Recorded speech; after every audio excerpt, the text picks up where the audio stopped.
Just move around more throughout the day, burn more calories. Don't overcomplicate it. Losing weight is about caloric deficit.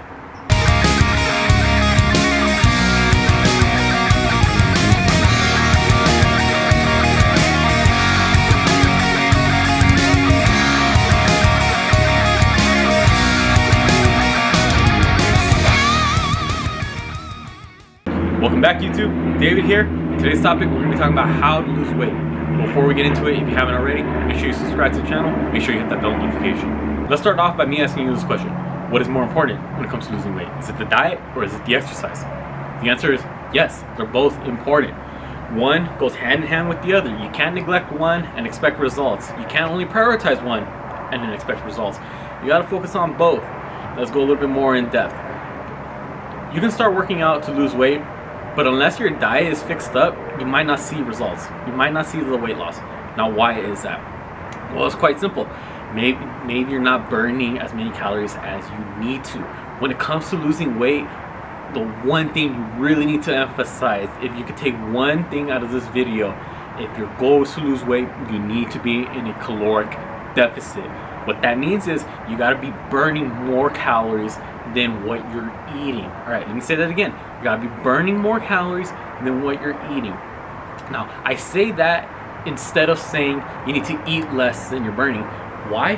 Because many people have the misconception that if they want to lose weight, they got to eat less and less and starve themselves. No, oftentimes that may not be the case. The problem could be that you're just not burning enough calories. You could be eating the right types of foods and the right portion sizes, but if you're not moving around throughout the day, if you're not burning calories, you're not going to be losing weight. So a lot of times I have a lot of clients who tell me what their diet is, and if their goal is for weight loss, it sounds like, all right, the diet is there, you're pretty healthy. And I ask them, okay, what do you do throughout the day?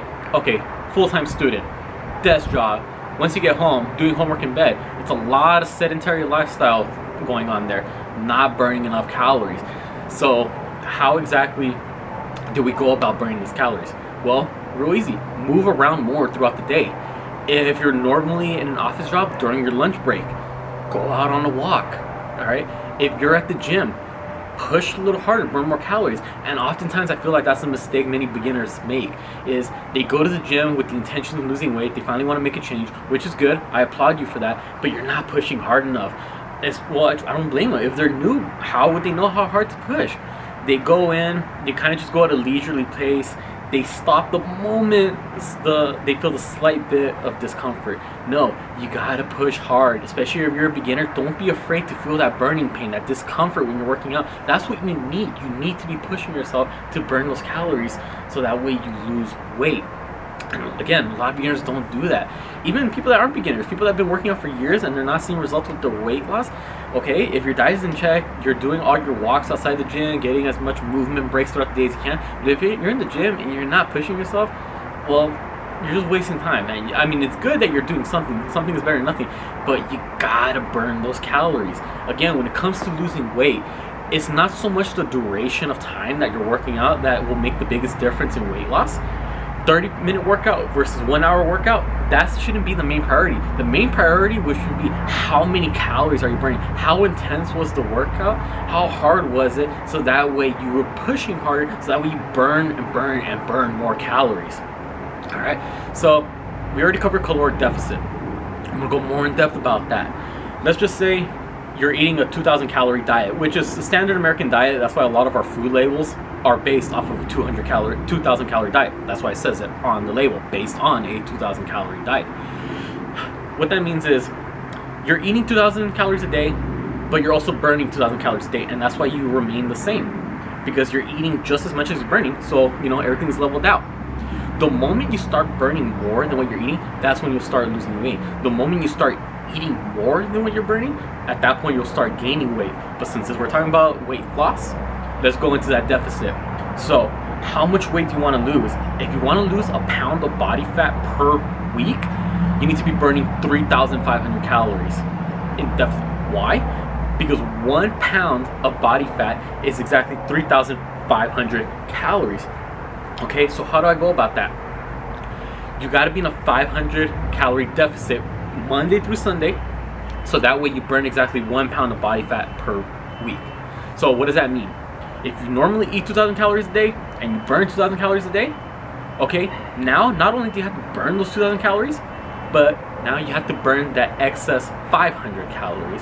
The initial 2,000 shouldn't be a problem because, like I said, that's just what you're normally burning. You're normally eating 2,000.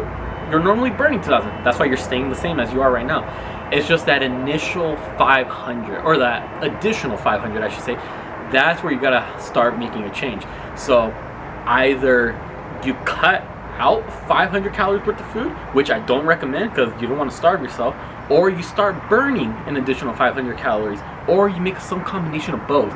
So let's just say you cut out 200 calories worth of food that you feel you don't need, whether it be like if you eat a donut every week or that specific day. Okay, maybe that donut was 200 calories. I'm gonna cut that out and I'm gonna work out and burn 300 calories. 300 here, 200 there, bring them together, that's 500, okay? 7 times a week. 500 calories times 7 days a week, that equals 3,500. Boom, that's your 1 pound of body fat per week. Now, if you eat a little bit less, obviously these numbers are going to change. If you eat a little bit more, it's going to change. Everyone loses weight at a different rate. Some people can only push so hard. You know, you don't want to overdo it either. That could lead to injury. There's just so many factors that go into weight loss. This is just a more of a generalized approach. But the one thing I for sure want to ingrain in all of you, if your goal is for weight loss, is being in a caloric deficit, burning more calories than it is that you are consuming. Do not starve yourself. Be real mindful of how hard you're pushing yourself when it comes to working out. Be real mindful of what exactly is it that you're eating. Is it the healthiest thing in the world? Can you sacrifice and cut out those calories? If that's the case, then yes. If you know it's super unhealthy, if you're eating chips, drinking soda, all these sugary things, okay, maybe that it will be well, not maybe, it should be cut off from the diet. It's not the healthiest thing in the world, all right? But if you're already eating a good, wholesome diet, whole foods, getting a good amount of protein, carbs, fats, all that good stuff in there, okay, diet is good. Just move around more throughout the day, burn more calories. Don't overcomplicate it. Losing weight is about caloric deficit. So if you want any other workout tips, want me to go more in depth about this topic, or want me to go in depth about other fitness topics, whatever it may be, need more clarification on, whatever, comment them down below. I'll be more than happy to provide the answers. Obviously, I'm gonna stay within my scope of practice. I'm not a dietitian, not a nutritionist, so I can't talk too much about food if I'm not licensed or qualified to do so. But I'll give you the information that I know and tips what I know from being a personal trainer. With that being said, if you haven't already, don't just subscribe to my channel, but also hit up my girlfriend's and our couple's accounts. Make sure you subscribe to those. And then for Instagram, TikTok, same thing. I got my accounts and then girlfriend's and couple's accounts. Follow us on everything. I put all the links down in the description below. With that being said, catch you all next time.